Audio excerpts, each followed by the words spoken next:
a twisted purl stitch. Now once again it's purled, which means you're going to bring the yarn to the front. Now what you're going to do is I'm just going to do that without the purl first. This is the twisted stitch that I'm going to do. I'm just going to pull this yarn to the front. See that one in the back? That's the one that you're going to use, but you're going to use it in the front. So pull the yarn to the front, insert your hook in that back vertical bar,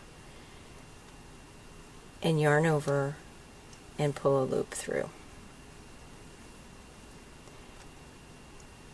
Pull the yarn to the front, insert your hook, yarn over and pull a loop through. Now this is a twisted purl. Ordinarily with a regular purl you'd go under the front vertical bar. This one you're twisting it, so you're just bringing the one in the back to the front. Now if you have any of my books, the only book that I've actually used this stitch in is the Tunisian Cables to Crochet. It's the Cables book. I really liked this stitch. Worked either side of the cable. It was very pronounced stitch, so that's where I've used it. I've not used it anywhere else yet. But that is the the twisted purl stitch, and we're just going to go all the way across. Now it gives the same effect as a regular purl, but if you work it in combination with other stitches, it's actually a much fatter fabric. It's just, you can tell, look at, and it curls. It curls the other direction. Instead of curling this way, it curls this way. So if you want something very thick, this would be a stitch to use.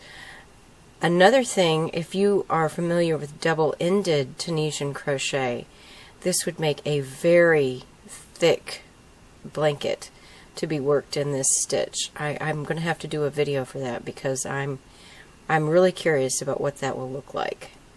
Now I'm going to do the last stitch normally. That's just to keep it even on each side. And then we're going to chain one, and then pull through 2 loops all the way across. Pull through 2, pull through 2, pull through 2. Now I'm going to show you another really interesting thing about this stitch. If you have a problem with your first loop on your hook getting very loopy, if you make your first stitch with, now see how loopy that is? That one's higher than the others. If you have a problem with that and you need to resolve it, one way you can resolve it is by using this stitch. Pull your yarn to the front, insert your hook into the back. Now at this point, tighten it. You can actually make it too tight, and it will stay in that position. And there's the purl. Okay, so let me just show you once again how that's done. This works amazingly well, almost too well if you pull the loop too tightly. Yarn to the front, insert your hook so that you can grasp that back bar and pull it to the front. Now at this point, tighten it,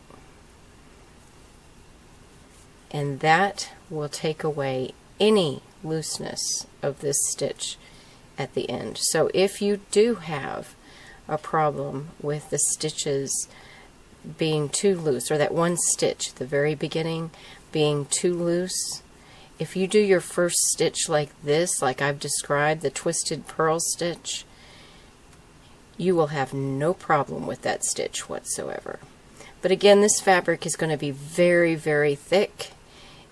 It's actually the thickest fabric I've ever seen in Tunisian crochet.